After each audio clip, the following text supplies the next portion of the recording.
आपलं प्रत्येकाचं आयुष्य कितीही वेगळं असू देत, परंतु त्याच गोष्टींचा, सभोवतालच्या परिस्थितीचा कंटाळा येणं साहजिकच आहे आणि यातून प्रत्येकाला जावंच लागतं. मग या परिस्थितीशी जुळवून कसं घ्यायचं? मुळात उदासीनता, निराशा ही भावनाच स्वीकारायची. जेव्हा आपल्याला उदास वाटते, निराश वाटते, तेव्हा आपण एका ठिकाणी शांत बसायचे. आपल्या मनात जे आहे, जे वाटतंय ते एका वहीत उतरवायचं, म्हणजेच स्वतःजवळच व्यक्त व्हायचं. जे आवडतं आपल्याला तेच करायचं. मग ते वाचन असू द्या, लिखाण असू द्या, TV बघणं, गाणी ऐकणं, ध्यान करणं किंवा मग एकटं शांत बसणं. जे आवडतं ते करायचं. स्वतःसाठी दिवसातील कमीत कमी 10 मिनिटे तरी वेळ द्यायलाच हवा. कारण स्वतःशी संवाद साधलं की मन हलकं होतं. कोणावरही अवलंबून राहायचं नाही किंवा त्यांच्याकडून अपेक्षाही करायचं नाही. स्वतःसाठी थोडं जगायचं. जास्तीत जास्त स्वतःमध्येच मन रमवायचं. त्यामुळे काय होईल, आजूबाजूंच्या कोणत्याही गोष्टीचा परिणाम, त्रास आपल्याला जास्त होणार नाही. आपल्याला याची जाणीव होणं गरजेचं आहे की आजूबाजूची गोष्टी बदलणे आपल्याला शक्य नाही किंवा आपण कधीच ते बदलवूही शकणार नाही. So accept it. आपण दुसऱ्याला नाही, स्वतःला बदलवायचं. आपली सगळी कर्तव्य रोज नव्याने पार पाडतो आणि ती पार पाडायलाच हवीत. कर्तव्य आहेत ते कर्तव्यापासून दूर पळू नाही शकत. घर, संसार, नवरा, मुले, सासू, सासरे, नातेवाईक, रीतिरिवाज हे सगळं बघत असताना स्वतःला मात्र आपण विसरून जातो. कोण होतीस तू, काय झालीस तू असे वाटते जेव्हा आपण आरशात स्वतःला बघतो. आपल्या आजूबाजूला काही लोक असे असतात ज्यांच्याशी बोलत असताना नेहमी निगेटिव्ह गोष्टींवरच चर्चा होते किंवा गरज नसणाऱ्या गोष्टीवर चर्चा होते, ज्यामुळे मन विचलित होतं आणि आपण सुद्धा निगेटिव्ह विचार करायला लागतो. या सगळ्यात आपण काय केले पाहिजे किंवा आपण काय करू शकतो हेच आपण विसरतो.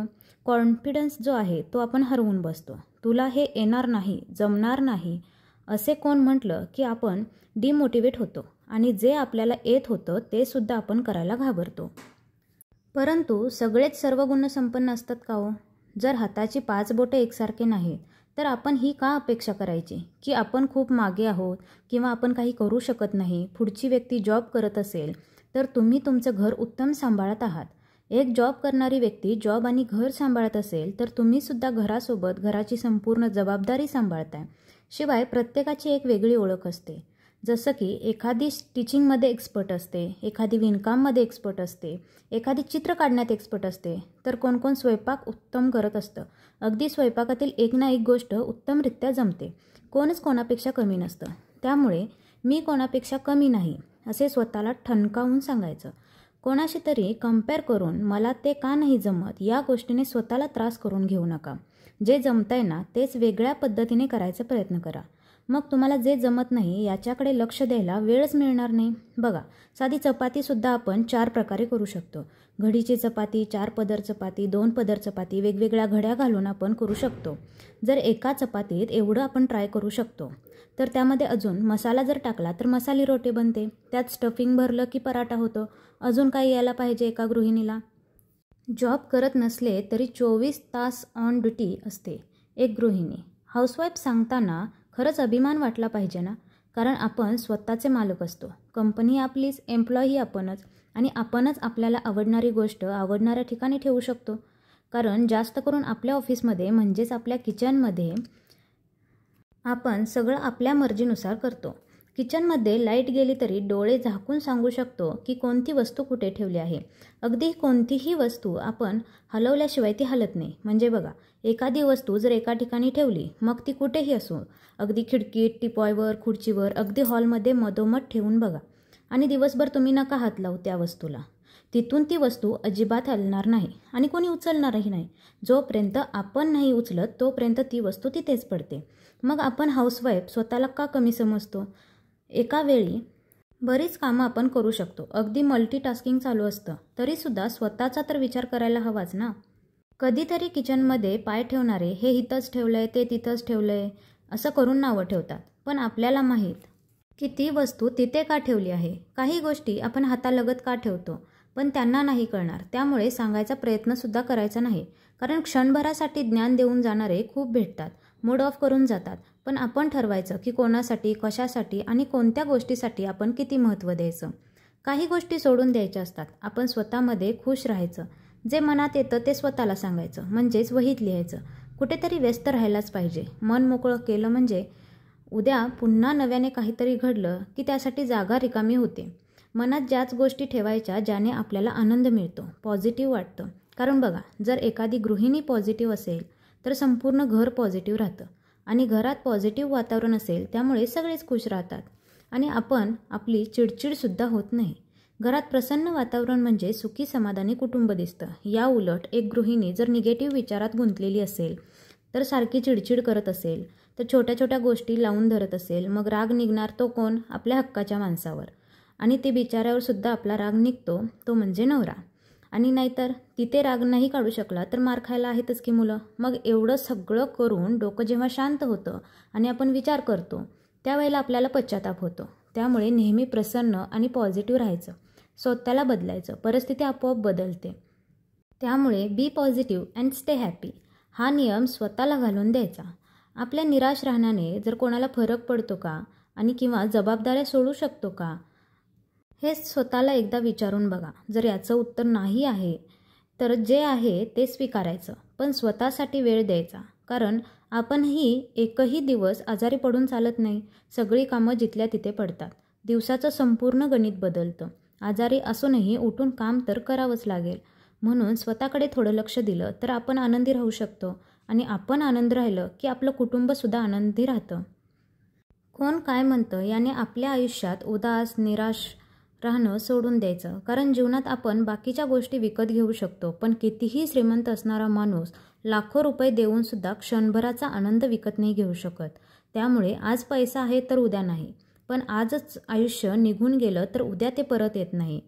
एकदा घडणारा क्षण पुन्हा नव्याने आपण अनुभवू शकत नाही. त्यामुळे जीवनात नेहमी आनंद राहायला शिका.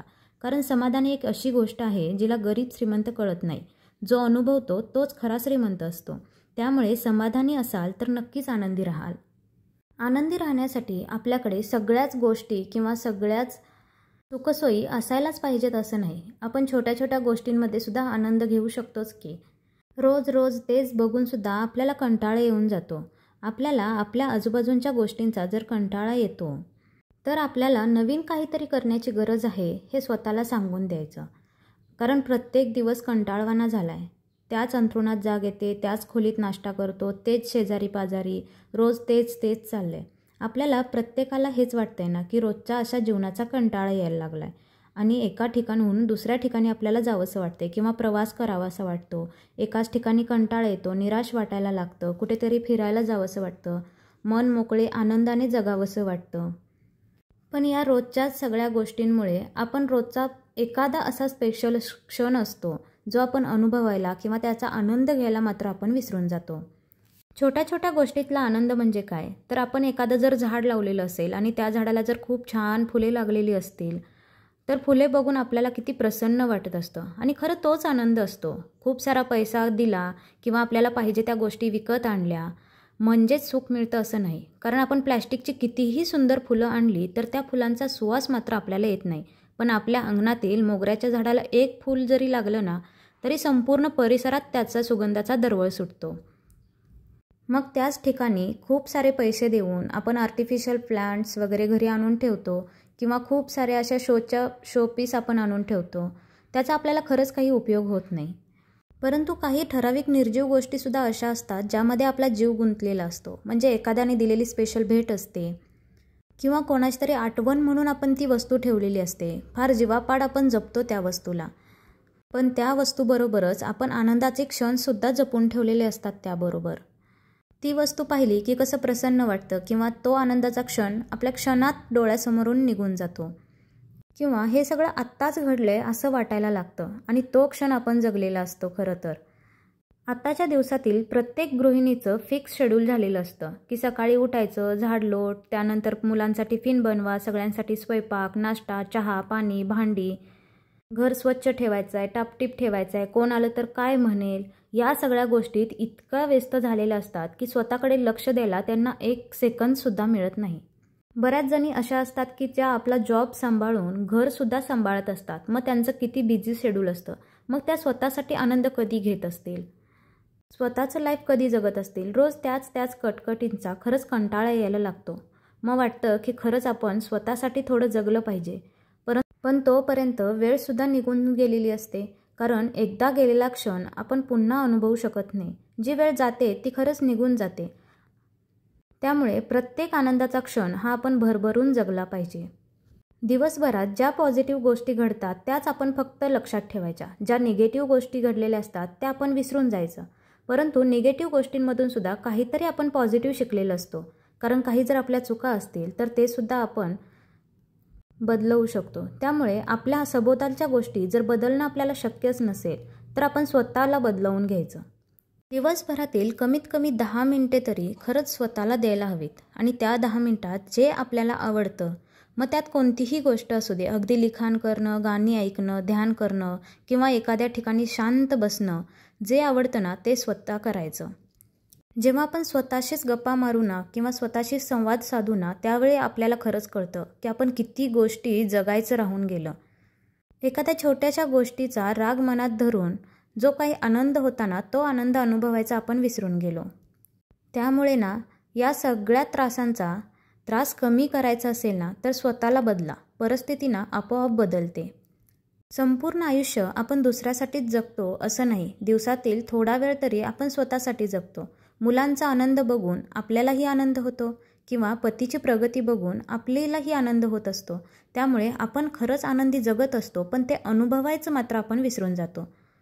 आजूबाजूच्या घडणाऱ्या छोट्या छोट्या गोष्टी आपण मनाला लावून धरतो आणि निराश होऊन बसतो आणि त्यामुळे आनंदाचा क्षण हा क्षणातच निघून जात असतो. त्यामुळे आपल्या आयुष्यात येणारा प्रत्येक क्षण आपण आनंदाने भरभरून जगायला पाहिजे. छोट्या छोट्या गोष्टीतून आनंद अनुभवायला शिकलो की मग प्रत्येक गोष्टीत आपल्याला आनंदच मिळत जातो.